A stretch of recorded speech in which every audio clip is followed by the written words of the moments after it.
At the end of the third episode of the second season of Silo, several concerns are raised regarding Bernard's long-term plan to put an end to the rebellion, Meadows' underlying motivations, and Solo's background in Silo 17. This episode does not provide answers to many questions nonetheless. It does a wonderful job of laying the groundwork for an exciting season. Instead of maintaining the format of the previous 2 episodes, the third episode of Silo Season 2 flips back and forth between the 2 main stories that are being told throughout the series. On the other hand, Bernard's arc focuses on how he becomes increasingly concerned about the future of Silo 18, while Juliet's side of the story concentrates on the development of her connection with Solo. However, in contrast to the first and second episodes of Silo Season 2, Episode 3 leaves a lot to be unpacked and finally provides a proper introduction to Solo, the character played by Steven Zahn. A peek of how the seeds of the rebellion are gradually beginning to blossom is provided in the third episode of the second season of Silo. This glimpse is provided by stressing the fact that characters such as Dr.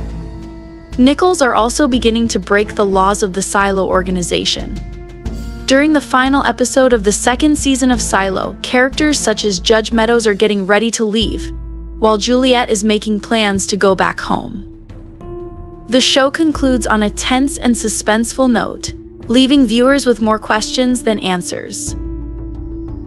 In the third episode of the second season of Silo, Juliet makes the initial request for assistance from Solo, but Solo refuses to leave his vault. In the end, Juliet gives in and walks away after she has unsuccessfully attempted to persuade him to leave. It is at this point when Solo emerges from his vault for the very first time and cries, "Don't go!" As a result of spending years, if not decades, in seclusion, Solo is desperate for human connection, and the anxiety that can be heard in his voice demonstrates this. Despite the fact that Juliet has observed dead bodies outside his vault, it is clear that Juliet is the only person with whom he has had a cordial chat in the past several years. In the beginning, Solo appears hostile toward Juliet and refuses to trust her. However, as the third episode of Season 2 progresses, Solo also begins to develop feelings for Juliet. He has come to the realization that Juliet is not malicious and that her sole desire is to get back to her own silo. As a result, his desire for connection triumphs over him when Juliet makes the decision to continue on her journey by herself. This compels him to emerge from the vault and accompany Juliet on her journey. When Juliet looks around the hallway outside Solo's vault, she notices that a handful of the dead bodies there are not as ancient as the rest. She confronts him with questions about it, but he simply ignores her and closes the peephole that is located in his door. Although time is the only thing that can tell us who the dead belong to and why Solo killed them, it is possible that they were dispatched by higher powers within the silos to assassinate Solo, the only person who survived the events that occurred in Silo 17. Due to the fact that all of the other people in Solo's silo had passed away, the authorities most likely considered Silo 17 to be a hopeless case, which resulted in Solo becoming an inconvenient anomaly. The government dispatched individuals to eliminate Solo in order to eradicate any and all indications of life in Silo 17. On the other hand, Solo appears to have defended himself by killing them before they could capture him. Taking this into consideration, it would explain why Solo appears to be so protective when he first meets Juliet in the first episode of Silo Season 2. It is because he is afraid that she is one of the individuals who have been sent to kill him, that he threatens her that he will kill her if she attempts to unlock the entrance of his vault. When Juliet inquires about what took place in Solo's silo, Solo responds by relating the tale of a different individual named Ron Tucker. He remembers that Ron Tucker was dispatched to clean while he was away. In contrast, he violated the cleanliness rule, just like Juliet did, because he most likely saw through the lies that were presented by the helmet that was attached to his suit. Additionally, according to Solo's report, the man appeared to have survived outside and traveled beyond the hill that surrounded Silo 17. Many people in Silo 17 were persuaded by his survival that the world beyond the confines of Silo 17 was safe for human beings. She is concerned that, similar to the people who live in Silo 17, the people who live in Silo 18 may also launch a battle against the government and attempt to escape to what they consider to be freedom, only to be met with disaster. As a consequence of this, a great number of people began to revolt against the authorities of the silo with the ultimate goal of escaping and dying. Juliet comes to the realization that the people of Silo 18 may have likewise presumed that the world outside is safe after learning about the similarities between the incident that occurred during her cleaning and the one that occurred with Ron Tucker.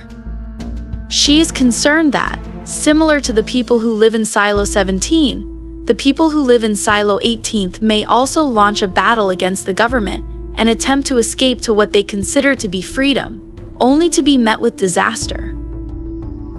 After Judge Meadows assists Bernard in putting down the growing revolt, Bernard makes an effort to honor his pledge to let her to escape Silo 18 and move on with her life. He reveals to her that he has the intention of removing her from the silo in a covert manner by turning off the projection on the screen. This will ensure that no one else is knowledgeable of her departure. Additionally, he gives her the assurance that he will turn on the projection once she has traversed the hill and is no longer inside the camera's field of view. As part of the process, Bernard also takes her body measurements so that the supply team can get her suit ready.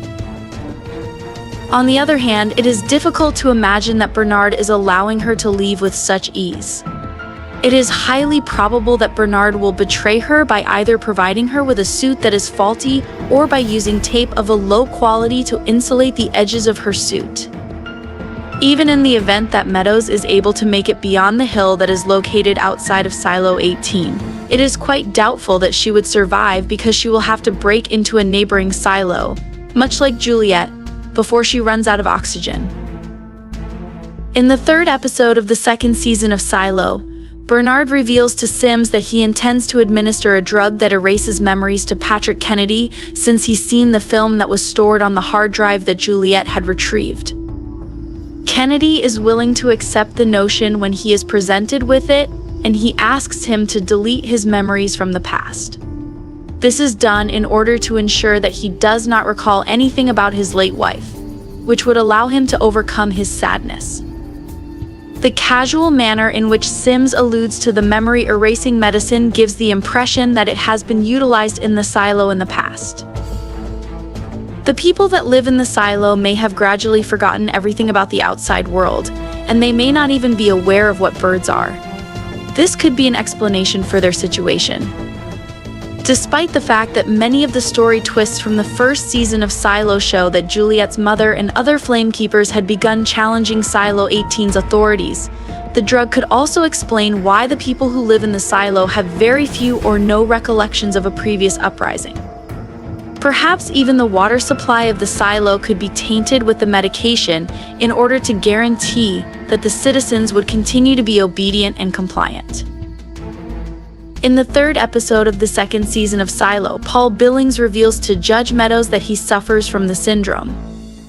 Due to the fact that the mystery contract of the silo implies that an individual who suffers from the syndrome is not capable of holding a position of power, Billings anticipates being removed from the role. Meadows, on the other hand, is in favor of the concept of making exceptions and brings forward a notion that is commonly associated with the syndrome. In the episode from the second season of Silo, she identifies it as a mental health issue and explains that it is brought on by the stresses and psychological pain that come with life imprisoned within the walls of their silo.